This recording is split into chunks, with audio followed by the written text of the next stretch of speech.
Hello everyone, today we get to our Russian invasion of Ukraine bi-monthly update. I started this series last year. This is sort of the full sixth. Then we will reboot it in May, unless something more glamorous happens, which sort of is difficult to predict in general, but given the pace of things, not quite that much. Besides, probably many of you will be asking me immediately, Schwerpunkt, please cover Iran, whatever. We can't even talk about this today, but let's say I don't think there is much to say. There would be much to say from a political point of view, and especially how media completely distorts any kind of thing that is actually happening in a broader sort of political, strategical, analytical sense. But I will not probably discuss this more than much. It's obvious that Ukraine and Iran in this are entwined as major confrontations with different scale, but still definitely with a very specific international relevance, right, to one another. It's possible also for me to expand this content towards new alternative horizons, how to say, given that we started the series, we can also look at more contemporary issues if you're interested in some broader analytical sense. But at the same time, I think that it's very important to ground Schwerpunkt on some specific diachronic comparative approach, right? So not merely a matter of, okay, the live would get more views, frankly, doing what I'm doing today, for example. But it wouldn't work for you listening, right? Because you would think I'm just sort of commenting on these facts as, oh my God, I'm telling you the news. No, Schwerpunkt has a very large body of strategic, cultural insight that can't be sort of dismissed just in favor of people clicking without even knowing what the channel is about, right? So I do it even at the channel visibility's expense. I prefer better, more engaged users that actually take their time to reflect on what I say, as opposed to people who just come across the channel and start speaking their mind without even know what this is all about. So it seems ages, really, since the January update, or at least since we started also last year in so many different ways. There'll be so much to tell about the war in Ukraine. Let's do our part today. So the past month, first of all, proved exceptionally demanding and intense across multiple theaters. We all know how or why, as we predicted, marked by rapid developments that sustained high levels of operational tempo and engagement on all sides by this war's standards, not definitely by any broader strategical fashion. It is true that certain things are apparently fluidifying compared to other times during the war, but you have always to think why that is the case and what kind of strategic forces are operating behind that, what's the political goal and direction. So we know very well, in fact, how in Ukraine, war has consolidated into a high attrition, drone-dominated struggle centered firmly on remote operations, with both Ukrainian and Russian forces actively advancing technologies designed to extend the range at which drones can be controlled. This is an important shift. It wasn't like this up to a couple of years ago. Drones in this war were always quite relevant, but artillery dominated for a while. Since the beginning of the war. And then we switched to this other very different scenario that it's difficult in a single video even just to resume in strictly operational terms. That is, what does it really mean? Like, how do also drones compound with the more sort of traditional, let's use this term, instruments of war, the various arms, etc. Now, the vision that we could have, in fact, years ago, right, and some analysts openly put out, namely expansive hangars housing operators managing millions of drones via joysticks, has moved palpably closer to operational reality, right? And this is something we discussed, especially at the end of the last episode, and really posing major sort of problems in not much in strategic analysis, but in, say, wandering in political goals, right? Imagine each side refines command and control architectures to push operators farther from the forward edge. Some analysts said, so this naturally has an offensive purpose that you can exploit for the war. But the question is, seeing literally, and because this has been properly acknowledged by both sides, like the need to ramp up the numbers of such drone operators. You have estimates of literally hundreds of thousands of drone operators being needed in essentially in the medium term, which especially from the side of Russia, that is the offender, and therefore needing way more properly manpower, not just resources in absolute terms, as we know from a Clausewitzian sense, but the offensive requires, in any case, a much greater level of commitment, given the recruitment issues that Russia is facing for not triggering mobilization. Who is going to take, from their side in particular, more Ukrainian land, and how exactly? At which cost? We will talk about this in the past couple of months. The Russian losses were staggering. This one was one of the worst by month from the beginning of the war for Russia in terms of sheer casualties. And so when you look at also, of course, what the miserable achievements reached, the question is, you already have this serious manpower issues. Where are you going to find those drone operators, right? And this is not a rhetorical question. It's an incredibly concrete one. More, again, in the past video, you have it in the top fix comment down below if you're interested in this. The January update, right? Who does ultimately seize and physically hold contested ground beneath dense layers of aerial surveillance and strike capability? Obviously, if we think that Russia would essentially realize the worthlessness of these advances, and the question was to just basically destroy Ukraine merely as a broader infrastructural damage, right, all across the country with this forever war at that point, because when does it stop? Like, you could think that this is objectively an irrational goal and insane, but it seems that at least the Russians follow the pattern of, again, increasing drone operators, especially in the absence of any mobilization that will therefore radically constrain the infantry forces for any kind of advance. We've seen how the Russians at this point have literally finished the Soviet armored stockpiles, right? They paradoxically, we've seen this also at the end of the past video.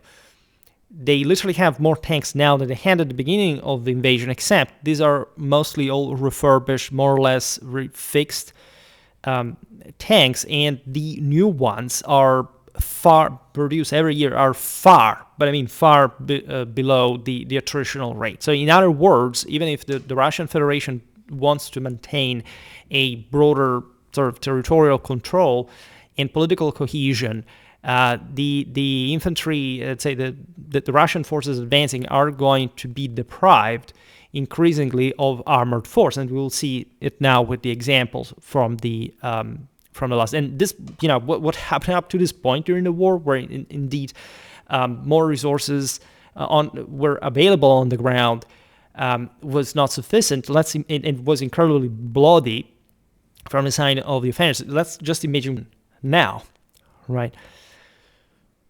Documented footage repeatedly illustrates drones maneuvering into windows, ventilation shafts, tunnel entrances, rendering conventional infantry advances extraordinarily perilous and elevating the tactical cost of any movement across open or semi-urban terrain. Again, big strategic unequivocal reality.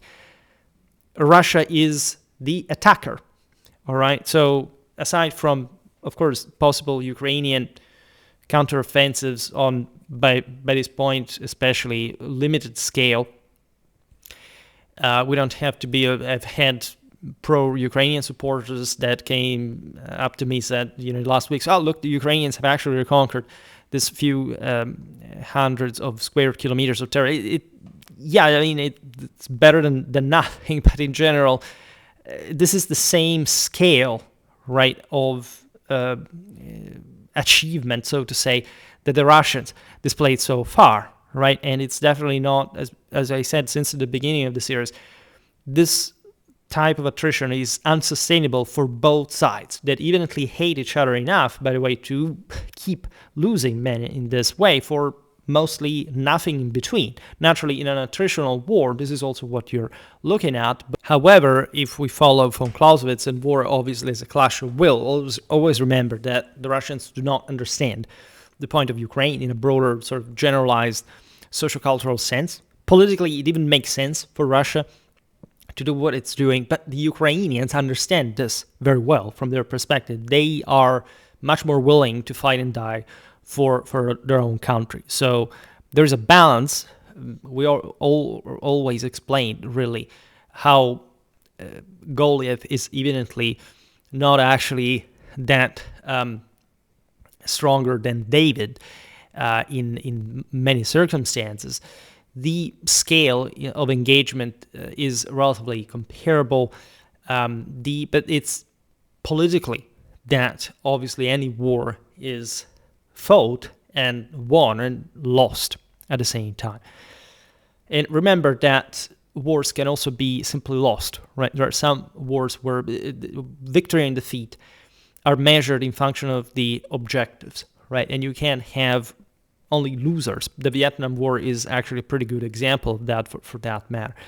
So this also that guy eventually is kind of one. It's you could think it's philosophical to think that looking at also wars in the past that you can't really tell whether a war was lost or won. But in front of the bigger ones, right? It's sort of difficult in a broader historical sense to even just imagine what the outcomes can be, right? If you think even about, I don't know, Germany, Italy, and Japan becoming some of the richest and longest living countries after World War II, being the defeated par excellence, well, you can also see how certain wars, especially in this case from the other side of the Soviet Union, didn't really actually bring, together with victory, any sort of remarkable improvement of living conditions or sort of solving the general problems at the roots of the war, or how it had been caused, namely also the threat of Bolshevism that can't be simply hidden behind the crimes of the other side as well. Now,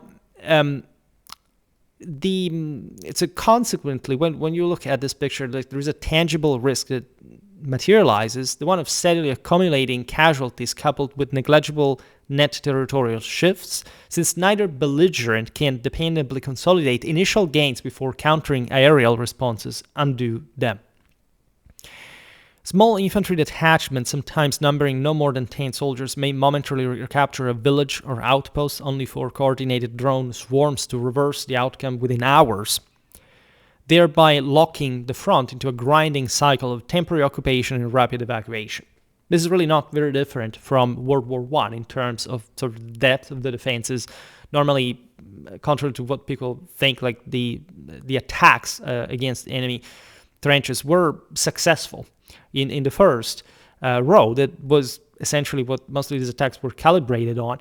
The problem was to maintain that across no man's land, with all the supplies having to pass through to that hell, and counterattacks from the rear positions could sort of re-equilibrate the balance.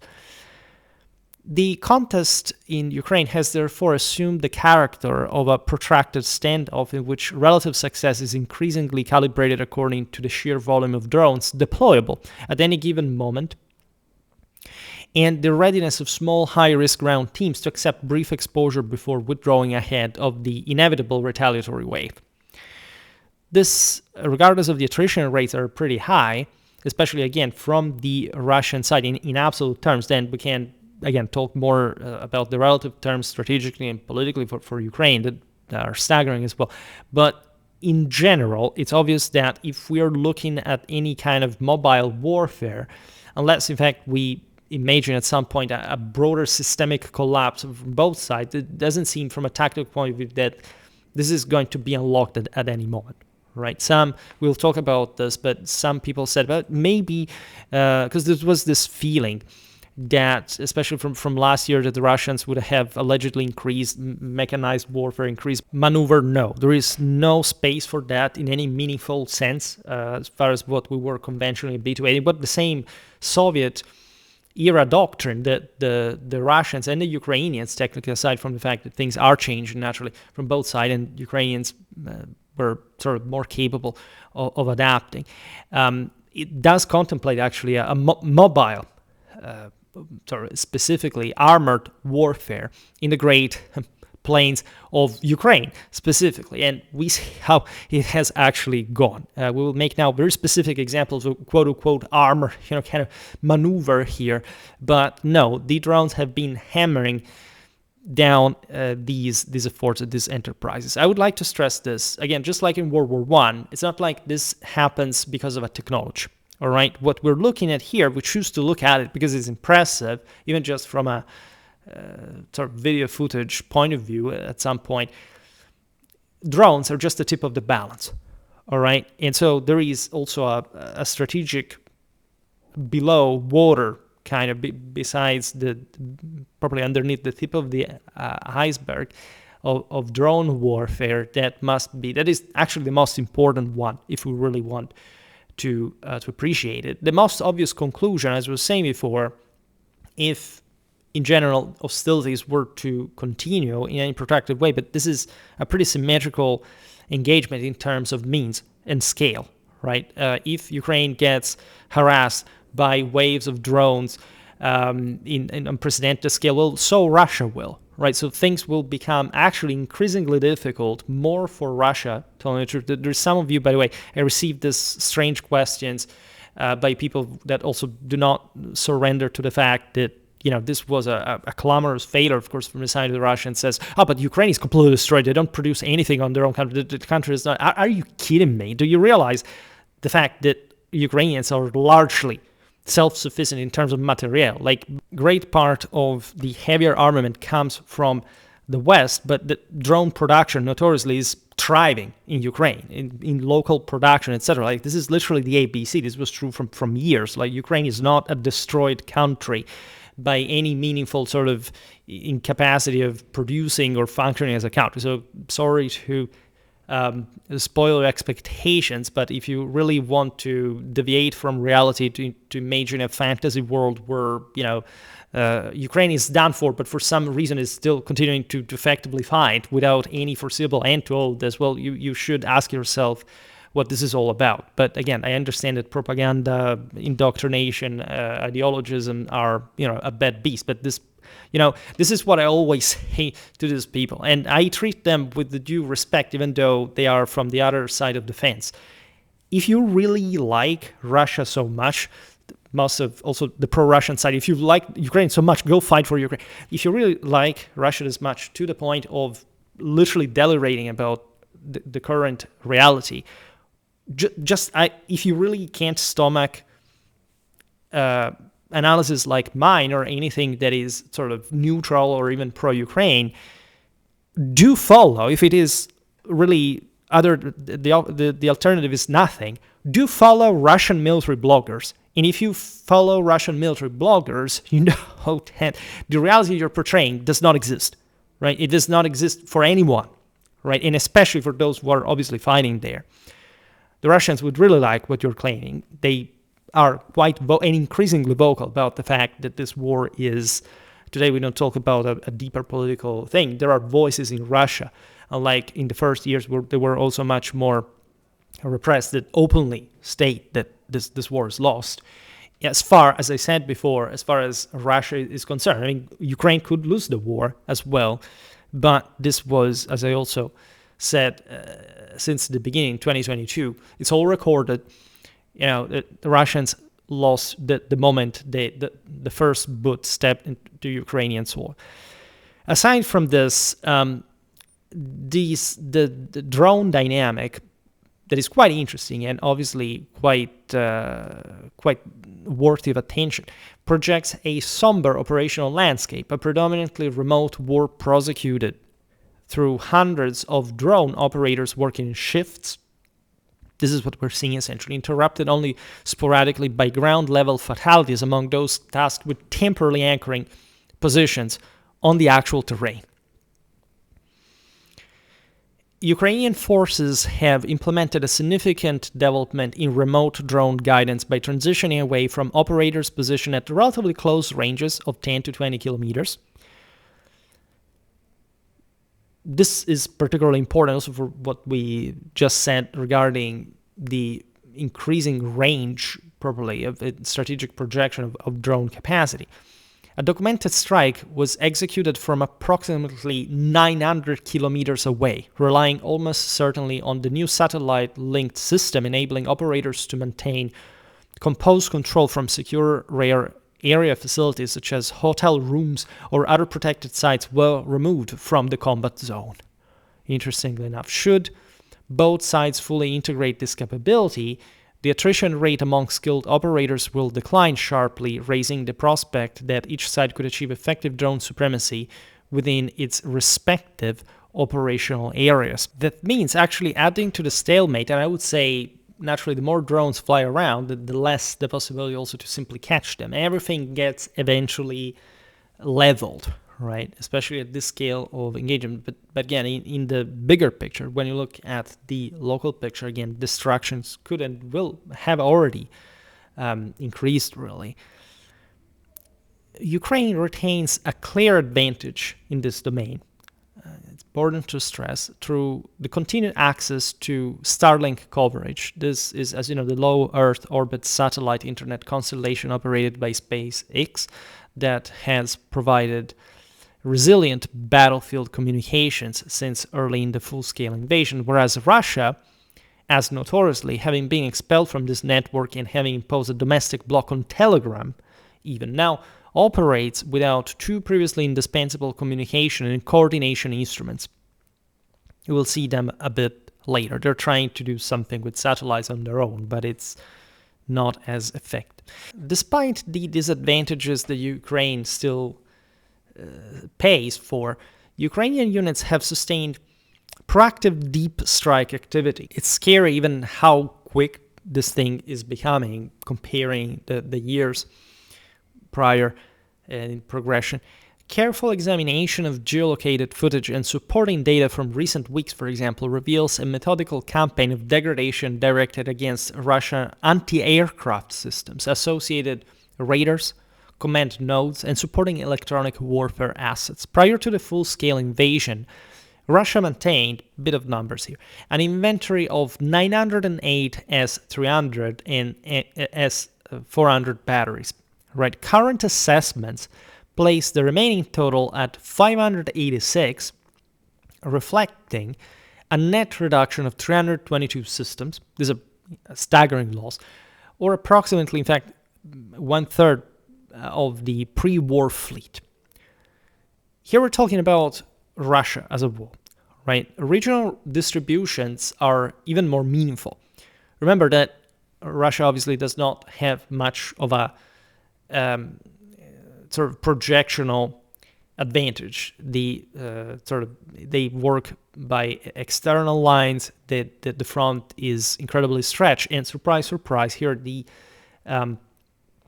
anti-aircraft capacities have been specifically reduced in the old sort of corridor from Crimea to Donbas, basically.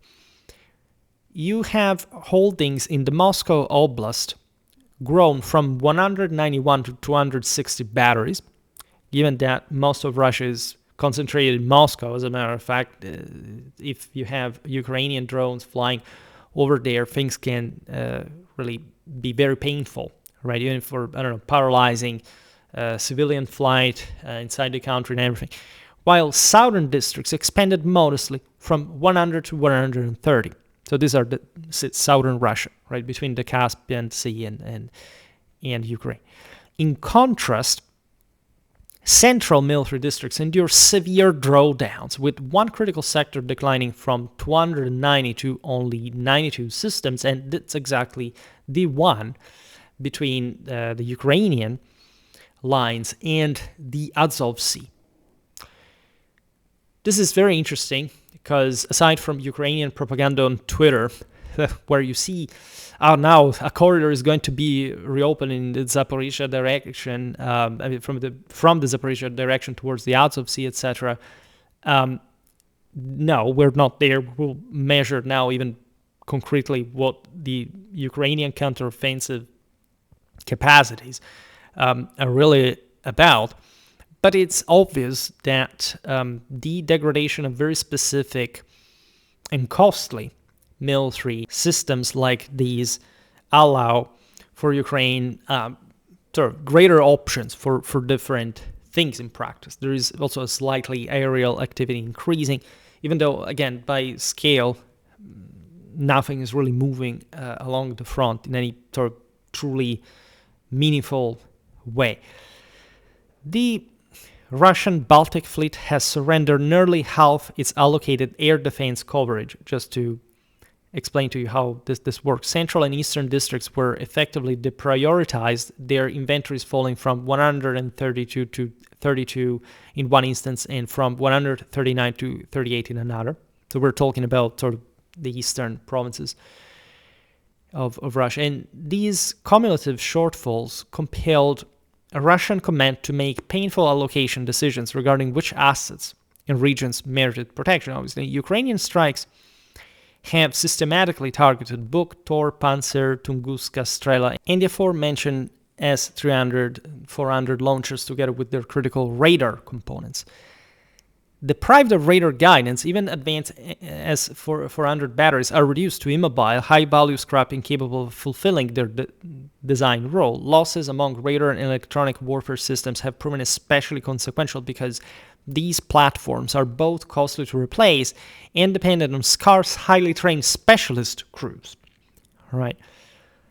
Through this sustained pressure, Ukraine has succeeded in carving out deliberate blind spots within Russian integrated air defense coverage, most notably, as we were saying, across Crimea and the Zaporizhia corridor. The resulting gaps have coincided with a measurable uptick in Ukrainian manned aviation capacity. F-16s, Mirage 2000s, and additional Western-supplied aircraft currently operate predominantly in passive defensive postures focused on intercepting incoming drones, thereby conserving pilot lives, alleviating the burden on ground-based defenses, and allowing air crews to accumulate valuable flight hours under comparatively lower risk conditions. All right, this is incredibly important. Were Ukraine to, at some point, to concentrate this means also through internal lines that exist obviously also in the air, in order to support some localized counteroffensive. Right. Training sorties have increased across several key oblasts.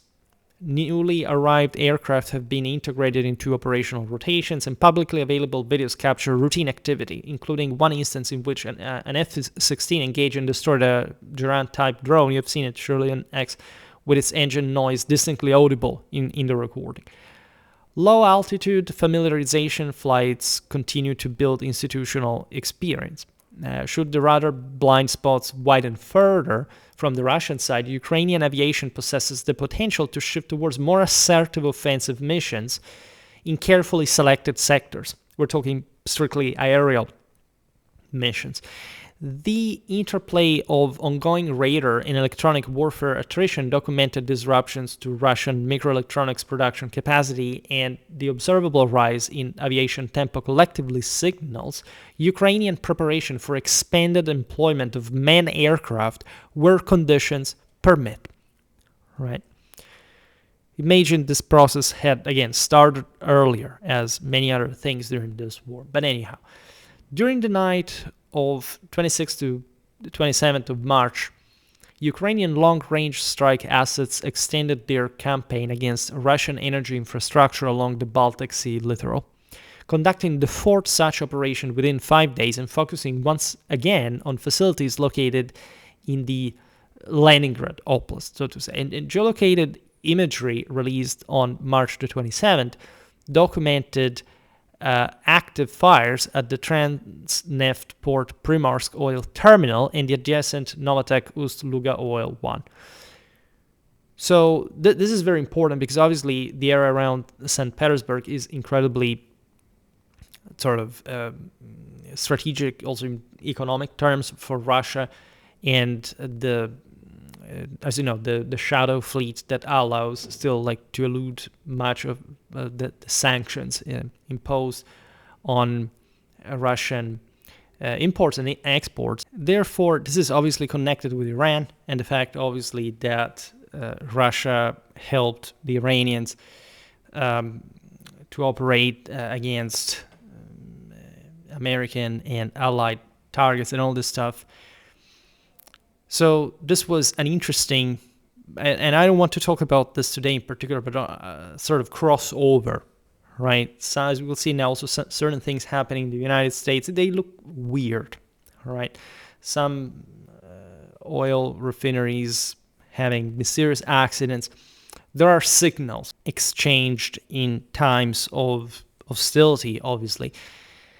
Ukrainian reporting confirmed strikes against both the port of Ust-Luga and the Primorsk oil terminal itself, by the way. This is big because as we'll say, these two terminals collectively account for roughly 2/5 of Russia's seaborne petroleum export capacity.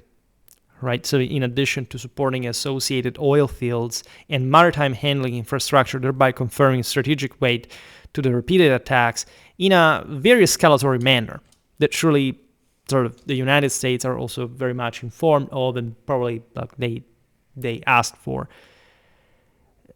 High-resolution satellite imagery acquired on March 27th revealed multiple oil storage tanks engulfed in flames, with heavy dark smoke rising from the Ust-Luga complex and a substantial smoke plume emanating from the Primorsk oil depot. Damage assessments drew further corroboration from the comparative before and after satellite photography, as well as ground-level videos.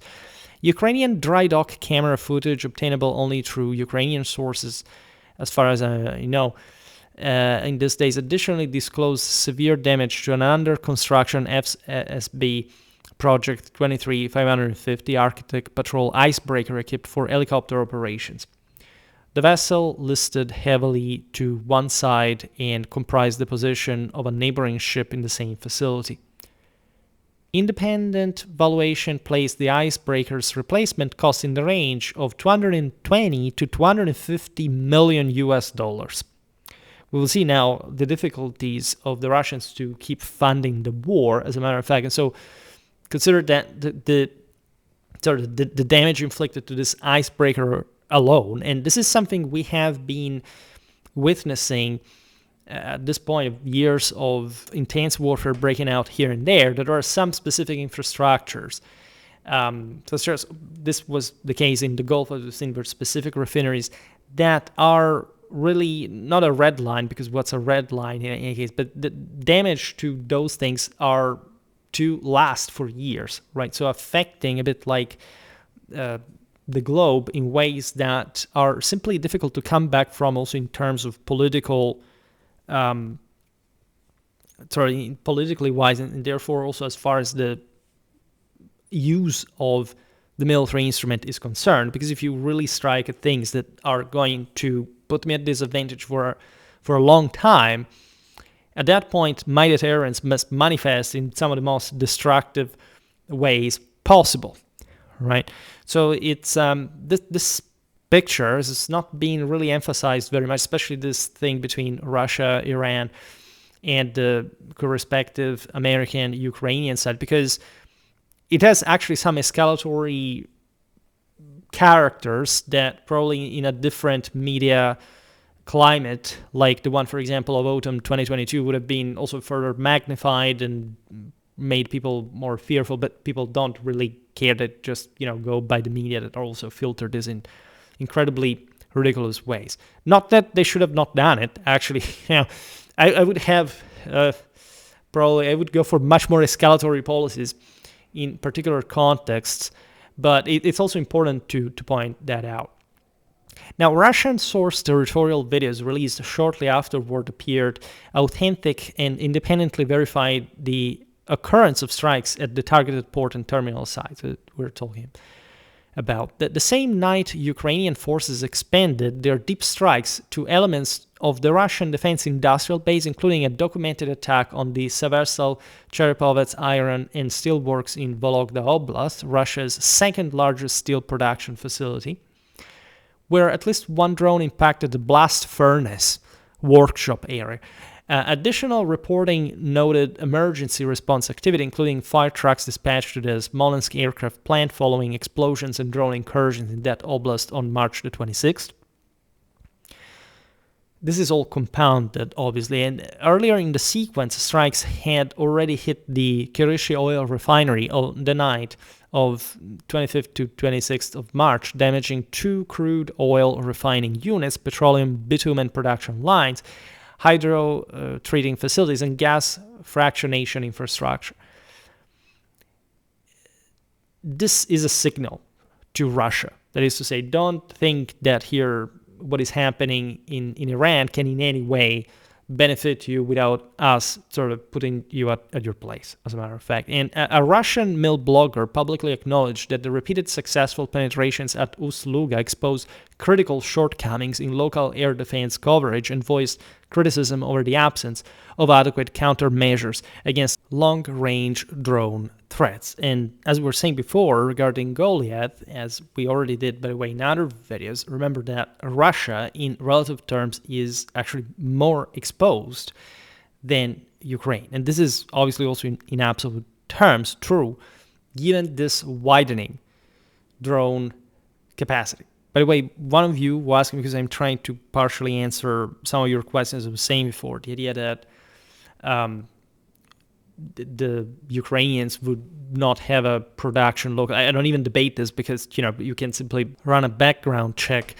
This is amplified further by the fact that Ukrainians actually hide their production sites very well, thanks to the fact that Russia does not have a satellite coverage of Ukraine, nearly as close to what the Ukrainians know about Russia, right? And Ukraine drone technology, as we've seen, is superior. So Russian one is fastly expanding, even though the Russians in scale are, keeping pace. And so, traditionally speaking, and in terms just of which kind of key infrastructures that sustain the Russian military production, Russian war machine are concerned, like those are going to become ever more vulnerable and difficult, in some cases impossible to replace. We've seen here even with anti-air and defense systems. Now, Russia, for its part, conducted a substantial drone barrage against Ukrainian territory on the night of 26th to 27th of March as part of an intensifying strategic air campaign as well. The Ukrainian Air Force recorded the launch of 102 drones of various types, including Shayed, Gerbera, Italmas, and others, from launch sites near Oriol, Kursk, Milerovo in the Rostov Oblast, so pretty close, Primorsko, Akhtarsk, and Krasnodar, right, is in the south, and the same occupied Vardiske in Crimea. Ukrainian defenses intercepted 93 of the incoming drones, while 9 reached and struck 8 distinct locations, and debris from others fell across 4 additional sites, causing damage to energy infrastructure, residential building, commercial properties, and transportation nodes in Poltava, Kharkiv, and Chernihiv oblasts. Russian daily drone sortie rates have climbed steadily, from approximately 300 per day in 2025 to the current range of 800 to 900. This was anticipated with forward projections for 2026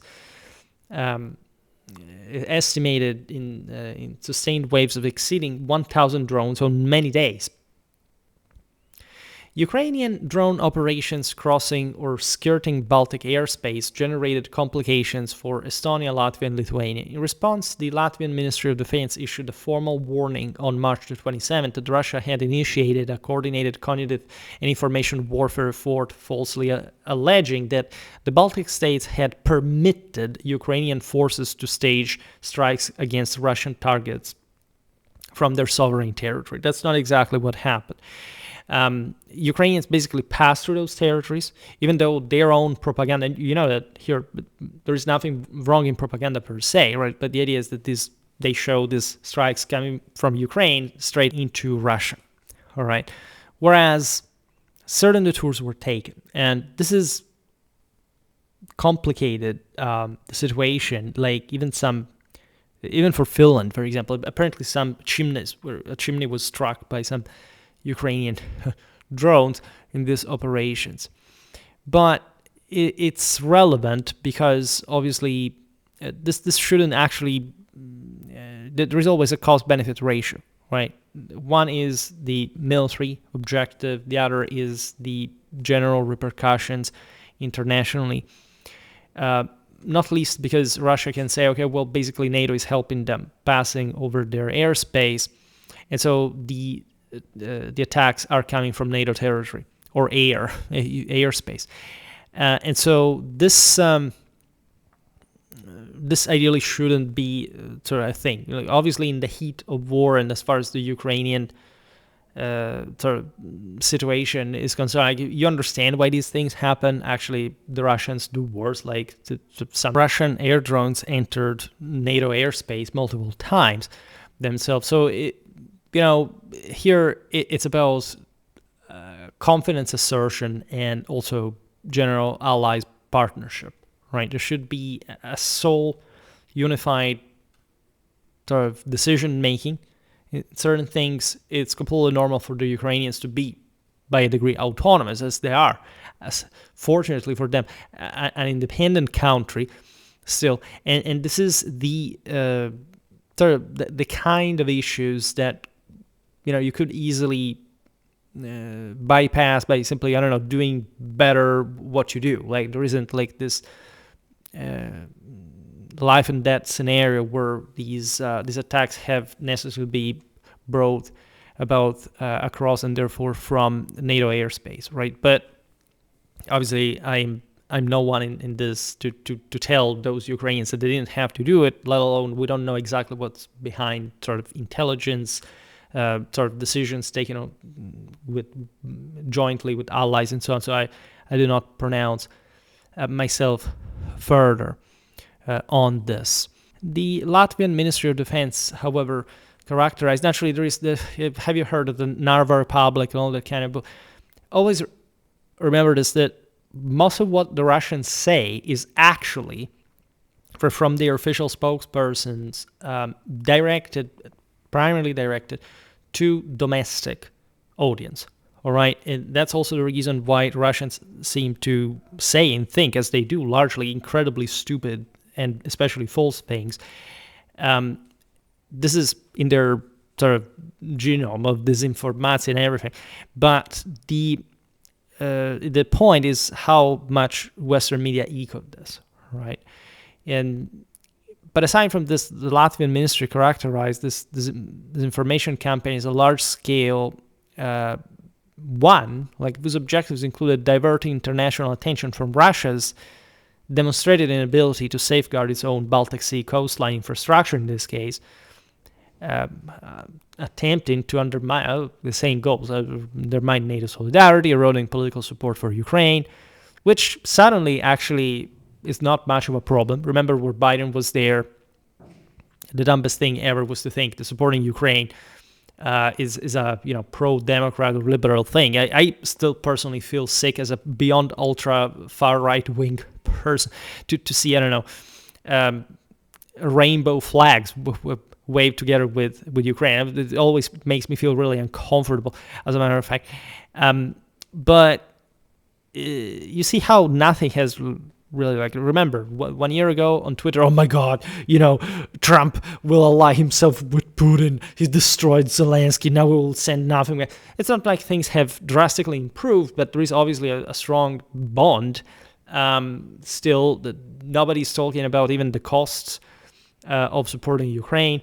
We just understand and accept the situation as it was always the case. So this major disinformation does not seem to have yielded any actual sort of result capable of tilting the balance in favor against Ukraine. This is a fantasy scenario that has obviously not materialized. Without mentioning it, there is a very specific politological and sociological reason why it won't. All right, but let's leave it for another video. However, these issues seem to highlight is sort of more appreciably escalatory direction or posture from Russia in this case, for constructing pretext of possible future pressure against the Baltic nations. And so playing, again, mostly these mind games without much foresight, I would say. Neither Ukrainian nor Russian reporting documented any measurable territorial advances to sort of on March the 27th specifically. So when we're looking at the map here it's normally I make these videos 1 day before. Maybe everything changes. That's my main problem. I get in 24 hours the entire global alignment radically altered themselves, and so Schwerpunkt will have not provided you with an accurate and objective information. But in any case, let's pass to the sort of bloody affairs. The bloodier affairs. Ground operations across the front retained their characteristically slow and attritional character. Right? We haven't seen anything essentially going toward a different type of warfare. Right? In northern Sumy Oblast, the northeastern border region, as you know, of Ukraine, adjacent to Russia's Kursk and Belgorod areas with rolling farmland at proximity to key rail links, Russian forces maintained offensive pressure without achieving advances, conducting assaults near Myropilya with elements of the 41st Motorized Rifle Regiment of the 2nd Motorized Rifle Division under the 44th Army Corps of the Leningrad Military District. This is, the formation covering northwestern Russia, including areas around St. Petersburg. You have supporting drone operations involved the 83rd Airborne Brigade and elements of the 1st Anti-Aircraft Missile Regiment of the 106th Airborne Division, alongside the Rubicon Center Unmanned Systems. This is basically like an autonomous arm, right, of drone forces. In northern Kharkiv Oblast, the northeastern Ukrainian region bordering Russian, featuring mixed urban-rural terrain with important transport corridors leading toward Kharkiv city, attacks continued without progress near Staritsia, Vovchansky, Kutory, Izbitske, and Zbynie, while a Ukrainian company commander confirmed that Ukrainian troops retained control of dominant heights in the Lipsy direction and had prevented significant Russian movement in that sector since 2024. Chechen Akhmat Spetsnaz elements of the Vakha battalion operated in support. Further south in the Kupiansk direction, a key eastern sector of Kharkiv Oblast center on the Oskil River Valley and serving as a major logistical crossroads in the Donbas approaches, Russian assaults targeted areas east of Kupiansk near Petropavlivka and Podoli, southeast near Pishchane and Kurilivka, and toward Novosinove and Kivsharivka, yet produced no confirmed gains. By the way, I'm searching for properly Creative Commons expandable maps. I actually found one. I don't know if tomorrow I'll put it, but in any case, I can also leave you a link in case. Now, a Ukrainian Joint Forces Task Force spokesperson noted that 10 to 20 Russian personnel remain isolated in basements and ruins within Kupiansk itself, sustained solely by drone-delivered food supplies, interestingly enough. In the Borova direction, a southern Kharkiv area along the Oskil River, with forested patches and defensive river lines, attacks occurred near Novoplatonivka, Bouslavka, Nadia Shikivka, Tverdokhlibove, and Serednia without territorial movement. here we were talking essentially to the 27th. Around Liman and Sloviansk sectors, critical Donbas hubs in northern Donetsk Oblast, where the Siversky Donets River and major highways converge, forming vital choke points for movement between Kharkiv and deeper Donetsk territories. Pressure intensified with a recent Russian mechanized attempt involving roughly 100 vehicles, including BTR-80s, quads, and motorcycles. So there's sort of post-apocalyptic scenarios with not really much results. Like these were aimed at the dam and associated reinforcement routes such as the Liman-Sloviansk Road and northern bridges. The column was anticipated, channeled by minefields onto predictable corridors, and largely neutralized by Ukrainian drones, yielding negligible results. All right, this is basically the biggest armored, kind of mechanized operation that you can see around, and it doesn't end well, as you've seen. Russian military bloggers claimed limited infiltration into southern Liman, though independent verification remained absent. Because Russians tend, by the way, in some of their maps and their military blogs to be a bit more generous regarding the places they allegedly control. Basically, where they infiltrate, they show you as the same thing of the areas that they directly control, right? So they're not particularly reliable. If you're bent to that, like, it's not a good sign to begin with. May help psychologically, but just to cope with the undeniable on the ground.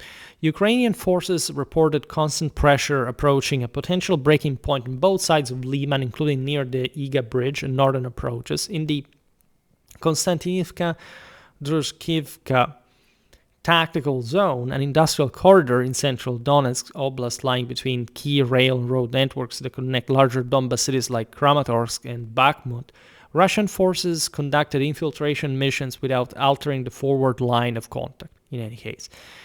Geolocated footage captured Ukrainian strikes on Russian-occupied buildings in southern Bereztok and southern Ilinivka following earlier Russian probes. Attacks continued near Markove, Minkivka, Chervone, Ivanopilia, Pleshivka, Bereztok, Ilinivka, Stepanivka, Yablunivka, Ruzin Yar, Novopavlivka, and Sofiivka. A Ukrainian brigade officer observed that attack intensity fluctuated with weather conditions, interestingly enough, with small groups of up to 10 personnel advancing on clearer days and larger detachments of several dozen exploiting periods of reduced visibility. This happens also with tree leaves, like it depends on the areas, on the weather. But this is definitely not a good sign of any kind of particular dynamic warfare, right? And particularly, sudden sort of surprises at Semilia by tactical scale, evidently, because surprise is also what here's being attempted, at least, to evade mostly what comes from the air. Russian forces employed smoke screens to mask mixed assault groups that included mobilized soldiers, foreign mercenaries, and Chechen Akhmat personnel. Ukrainian troops installed anti-drone nets along logistics routes near Kramatorsk and Sloviansk and anticipated heightened mechanized activity once the ground dried.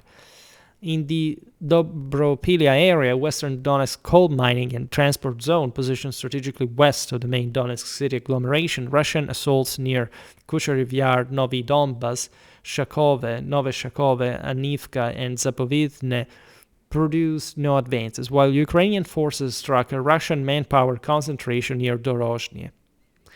In the Pokrovsk direction, a central, Donetsk logistical stronghold with major rail junctions that serve as gateways deeper into Ukrainian-controlled Donbas, Russian units attacked near Krishne, Novo-Alexandrivka, Sherivka, Vasilivka, Blitske, Rudinske, Mirnorad, Svitle, Udakne, Molodetske, Novobytorodne, and Kotlina without confirmed gains.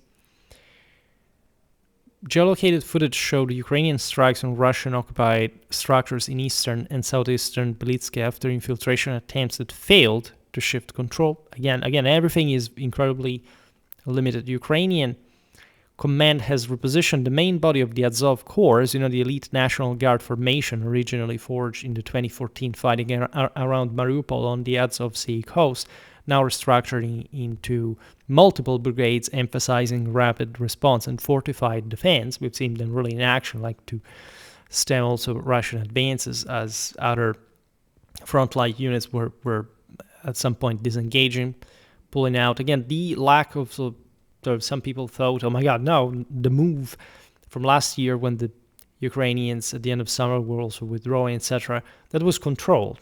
All right, it was another route, and so mobility was just an illusion in the tactical standards there. They simply relocated somewhere better for defense, for not taking sort of useless losses. Also because considering these places, this is the least of all the villages. We know that there isn't literally anything, and the few that existed there is destroyed after this combat, right? And you have the main Azov Corps repositioned toward the Pokrovsk sector here, with transferment of the 33rd Mechanized Brigade to reinforce high-pressure zones around Siversk.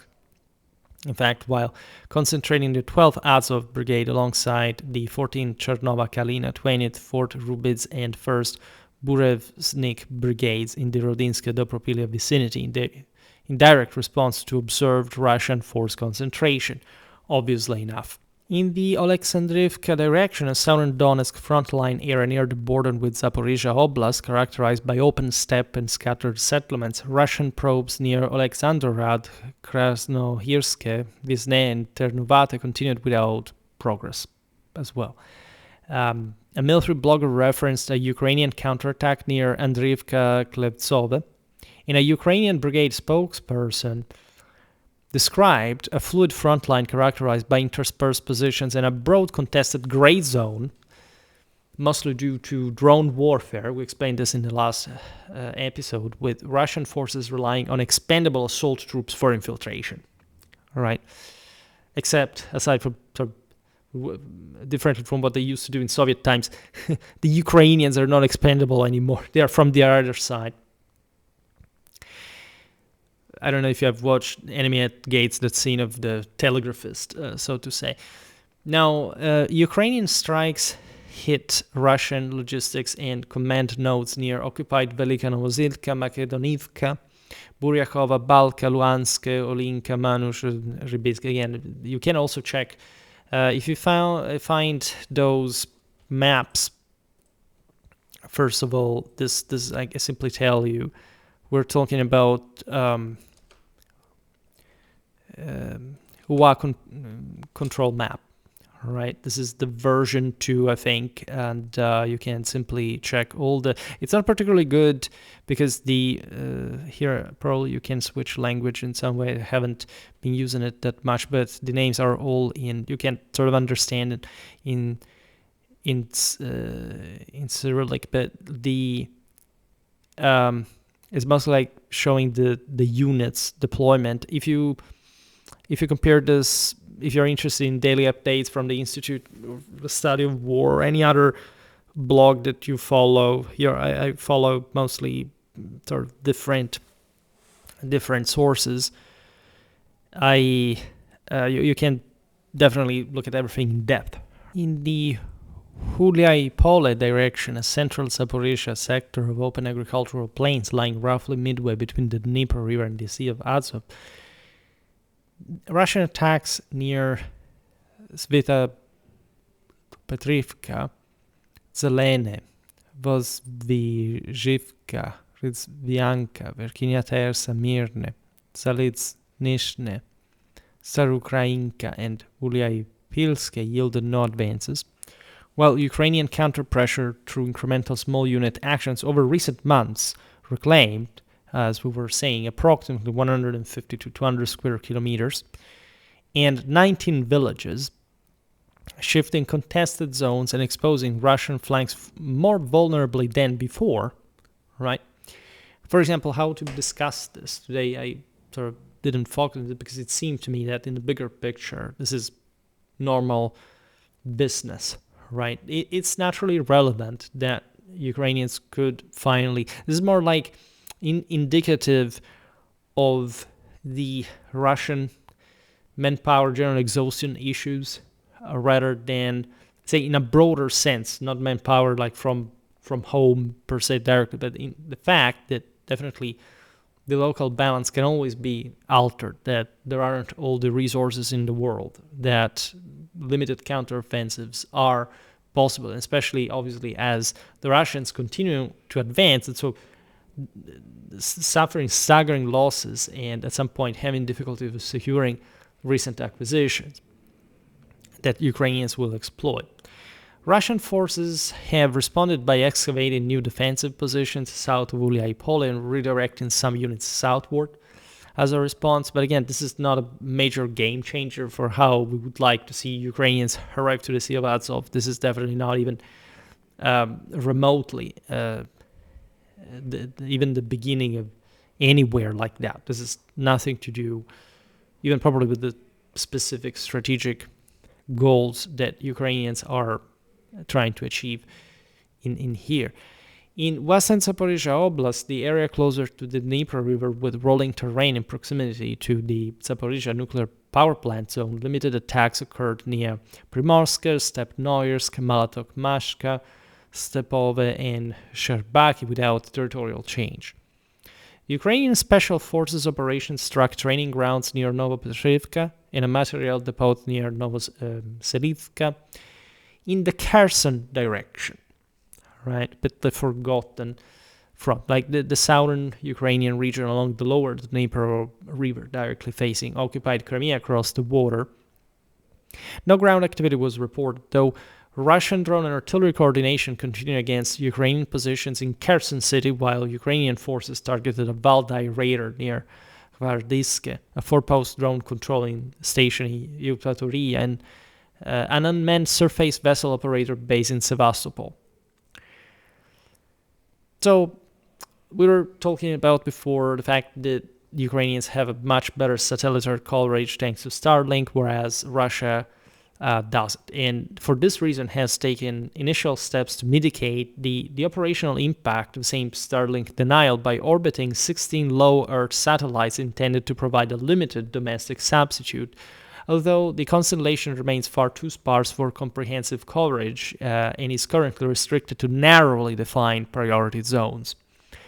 Besides, the cost, well, it may be worth it, those kind of things where you need more clarity for sure, but this is not what is going to, even in the most optimistic scenarios, the strategic fundamentals of this war. All right, there is no single factor as a game changer, and the whole compound of military force is unfortunately much less controllable, like predictable in outcome than we think.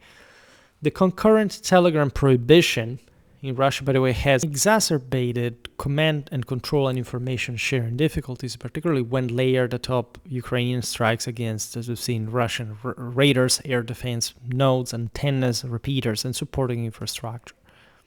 February registered as the least productive month for Russian territorial gains since the beginning of 2024. I should have put this on the fore before you have, the philosophers that try to tell you, how, things are actually going.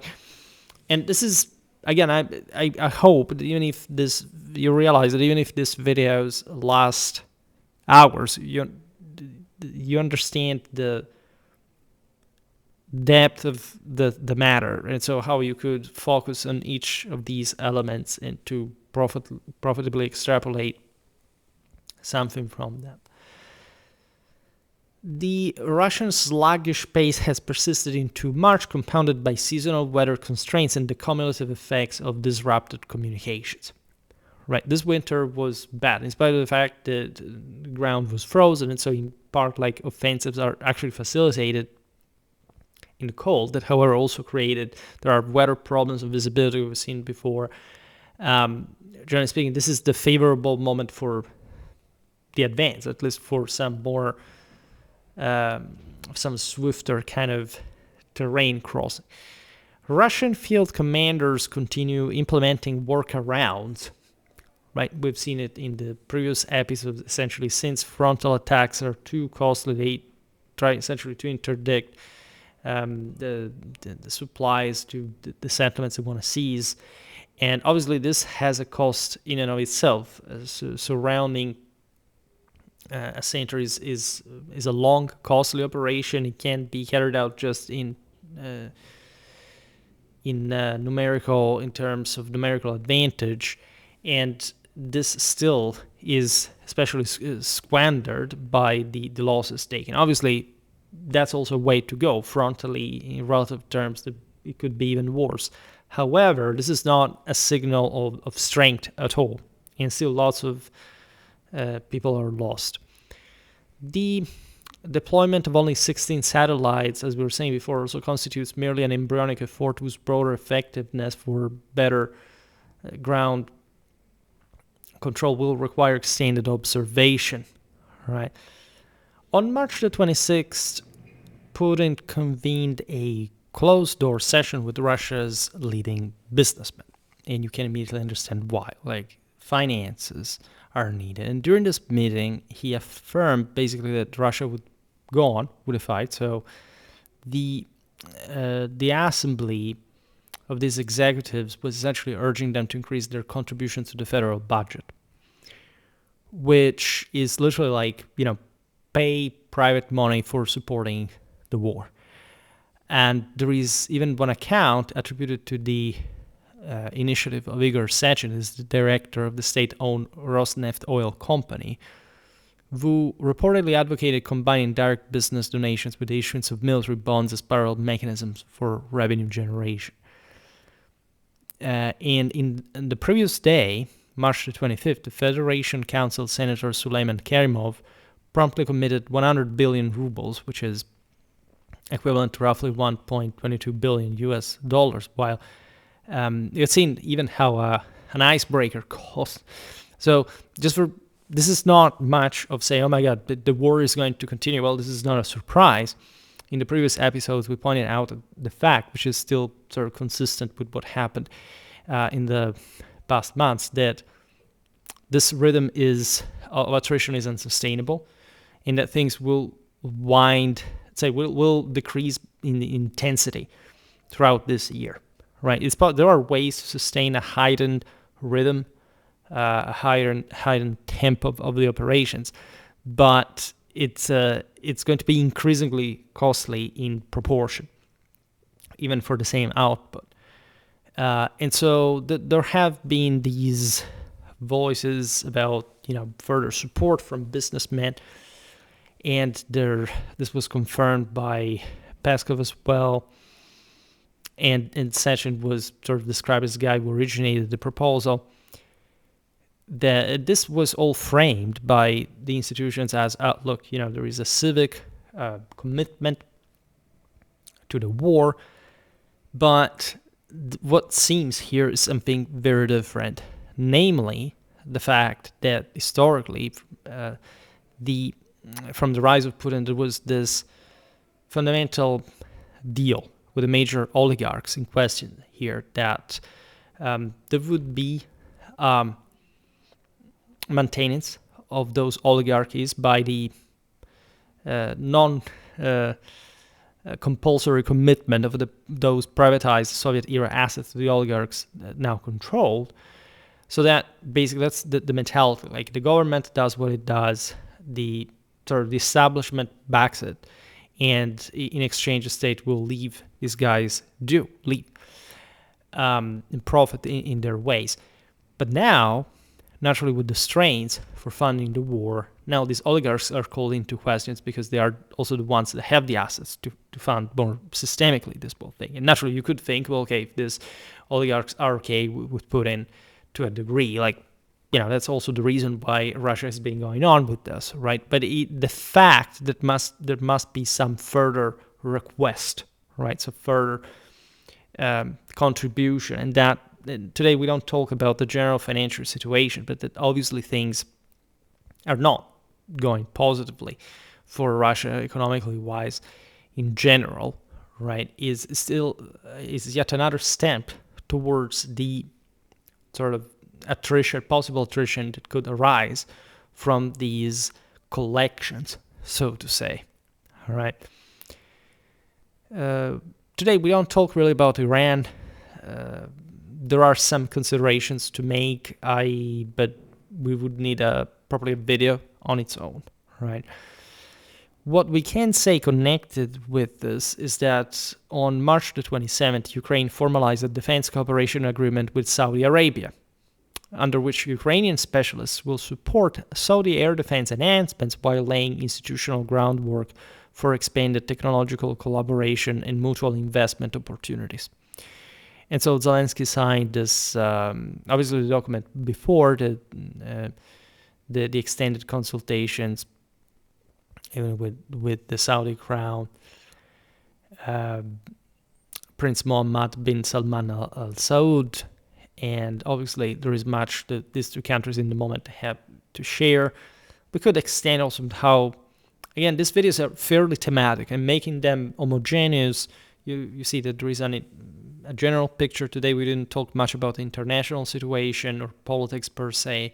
Trump we didn't talk about, etc.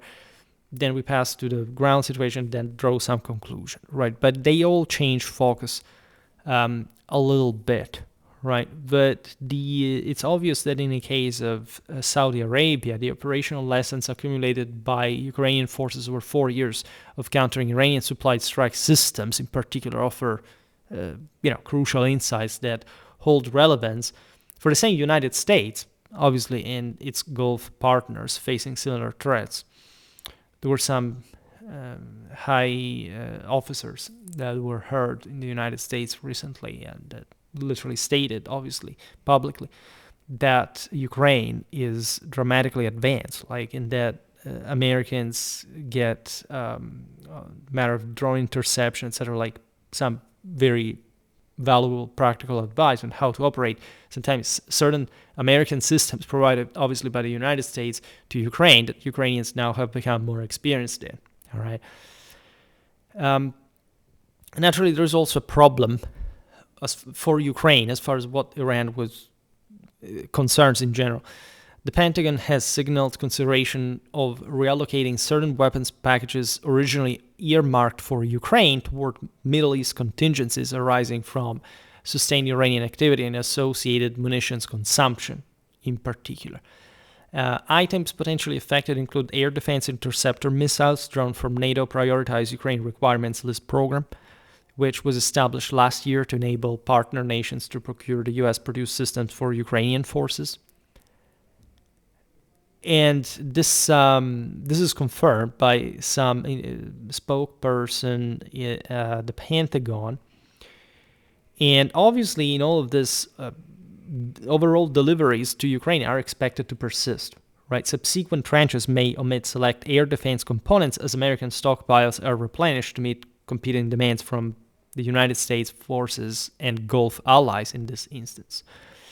And Ukrainians obviously responded with intensified diplomatic engagement aimed at safeguarding continued support. I mean, that's the bare minimum.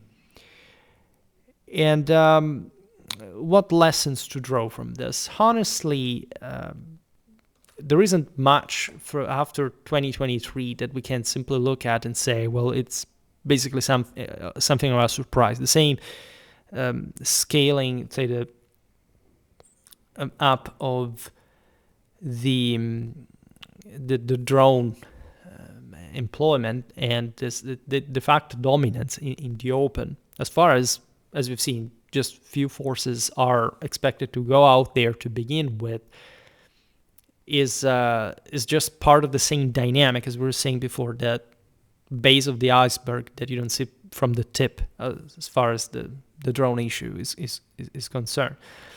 So in order to, there isn't a foreseeable end to this, right, in the moment. We don't have ways to tell.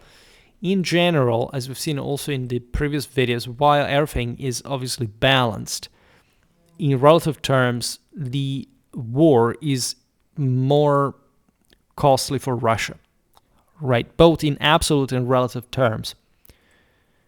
And especially if you consider moral forces, meaning not that materially speaking, Ukraine's suffering is not relevant. It's actually a very deep thing. And in the West, we don't see and we don't understand. It's important because you would expect that from normal, effective propaganda, the suffering of Ukrainians is not emphasized, right? Because that shows that sets the mood in terms of, my God, these guys are getting hammered, and it feels like, okay, so they're losing immediately, or look at this suffering, let's stop it. Like, it can reactivate those narratives like, oh my God, Ukraine lose.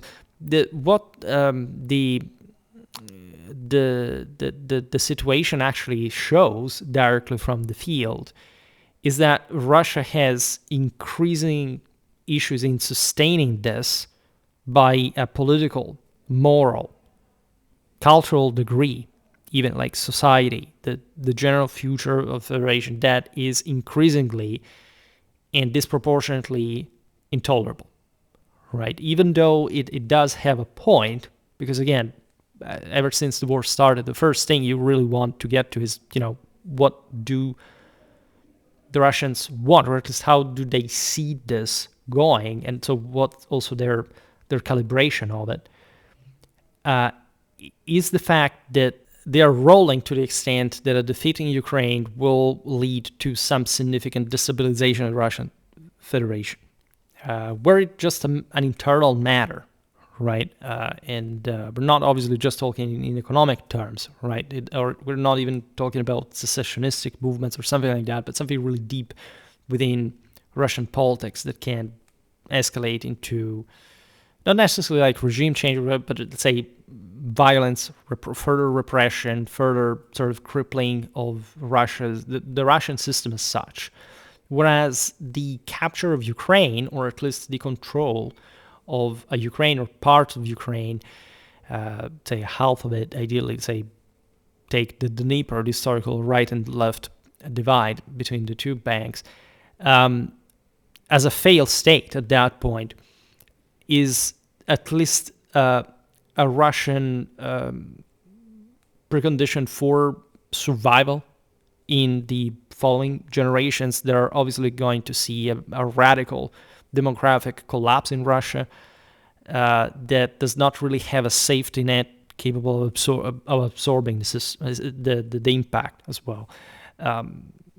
Siberia becoming increasingly Chinese. The general here, obviously, Iran is very meaningful as far as this is concerned. Again, the video is very long. I don't want to sort of shift the conversation toward that, but for all those weird people that think that that Iran has also nothing to do with Ukraine, or that basically Trump is not here just in a broader international sense, not fighting essentially an enemy that includes Russia in the broader front, and so the general system that is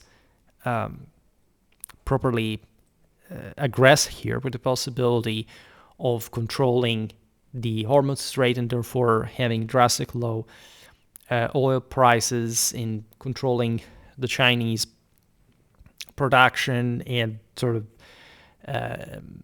heavily debasing Russian oil exports, income, and so on, is all tied to the whole thing, right? And it's obviously sort of imbecilic not to see it, as much as the fact that Russians obviously are backing the Iranians.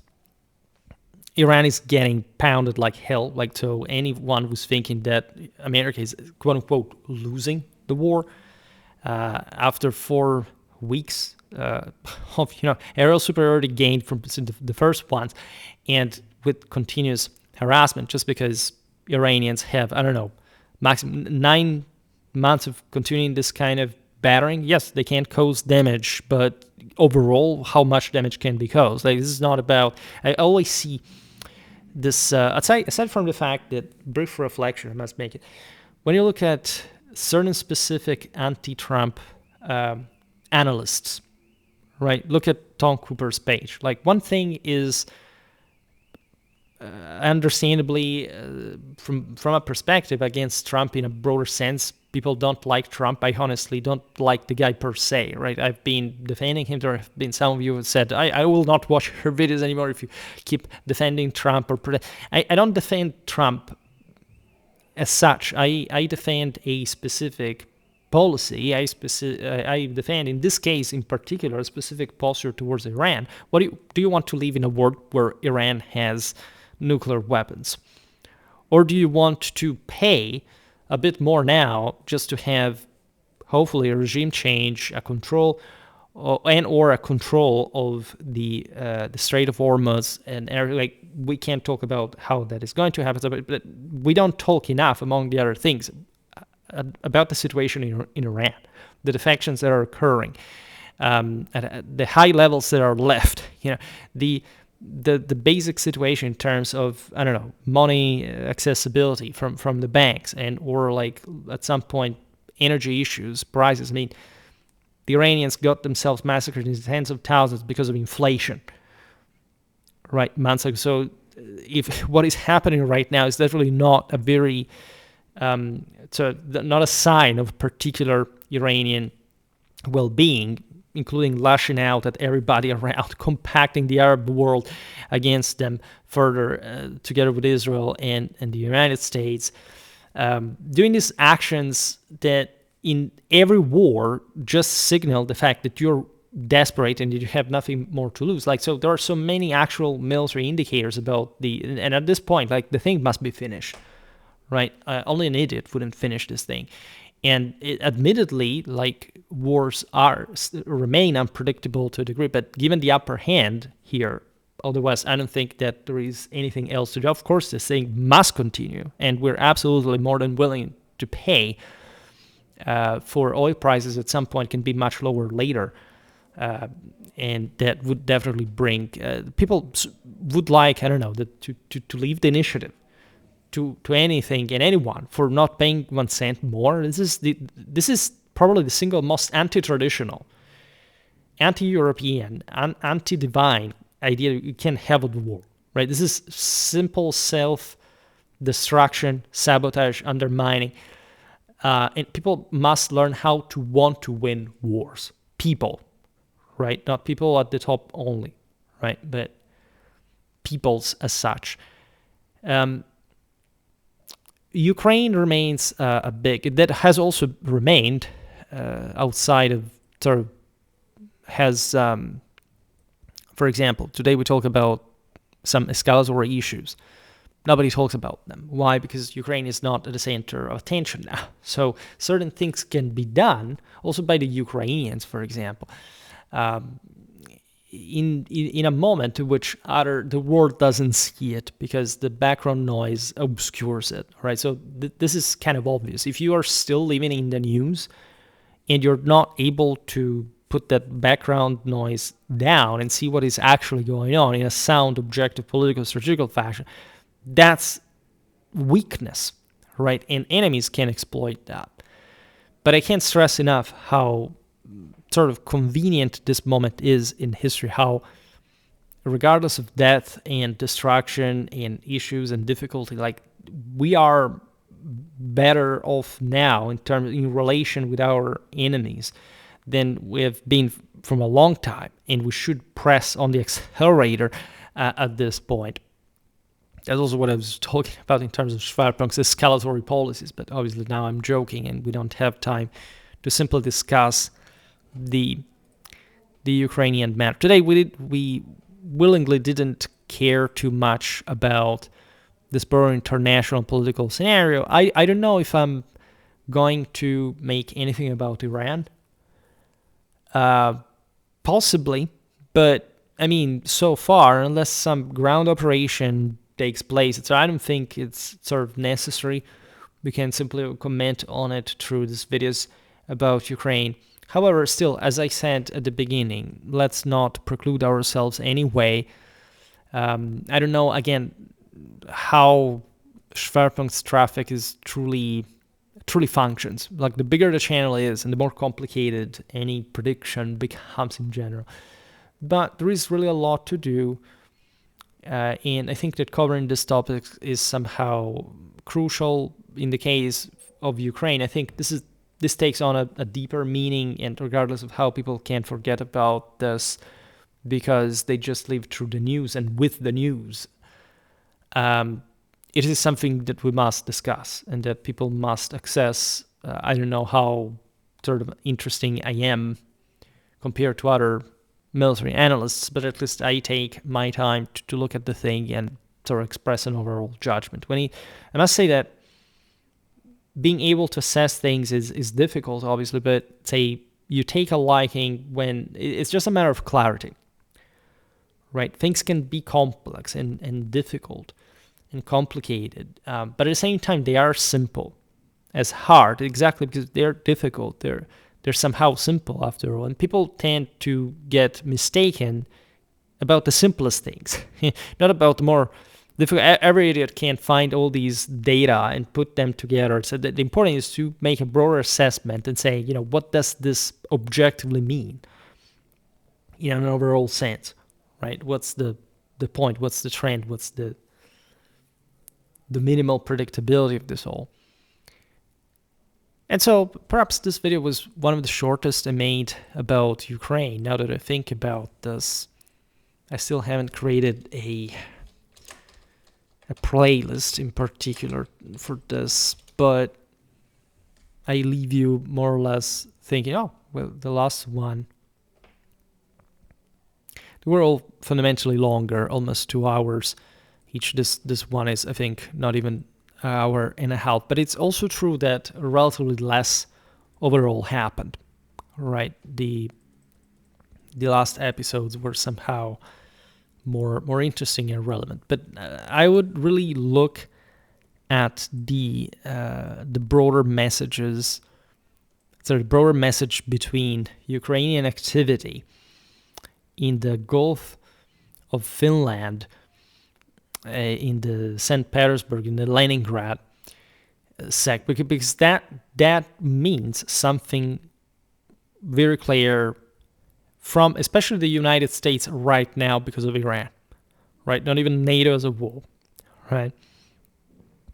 And Americans know that wounded and killed, in a sense, here, in the Gulf, are specifically coming also from Russian intelligence and means and material. So this is an unavoidable aspect, and it's about time to go past that trashy idea that, again, was developed since 2022 in pseudo-conservative circles, that there is anything about these enemies of the West that the West should even remotely sort of care about in terms of existence, if not as military targets, as a matter of fact, or at least as properly political enemies that you don't have to yield even an inch of terrain to. But this is also a much broader issue, and I think especially Iran, and because of the peculiar fixation with Israel that sort of the America Last movement somehow took, like the complete pro-Iranian, pro-Muslim overall, right, narrative within the West, not because there aren't Muslim allies, obviously. Think about the Gulf, where not everybody's a gentleman either. But it's obviously it's not just per se, but it's the idea, for example, in the United States, that broader Iranian world would represent. You know what I'm talking about, which people in particular. In the American sort of media space, at this point, have completely lost any, if they ever had one, credibility, even in front of the sheep that were supposed to lead there. And so this is an incredibly good chance to get rid of so much trash that it's really incredible. And I hope that our work is going to explore this aspect further. Never really make political commentaries, because it seems to me like they really isolate from the channel's purpose overall, but we somehow address these things partially from the same strategic analysis we make. And I hope that this together with the other episodes, obviously, because there is all a history here. I don't repeat myself about everything, as I was saying before. Every video I try to cover some aspects we didn't talk about before, while still maintaining the focus on the overall picture, as I was saying, the fundamentals of it. But there are the other videos as well. For today, however, I stop it here. Just hope that you enjoyed this video. If you did, please share it. Otherwise, leave a like or subscribe to my channel if you're interested in my upcoming content. As always, I thank you heartily for listening to me. I wish you a nice time and see you next time. Bye.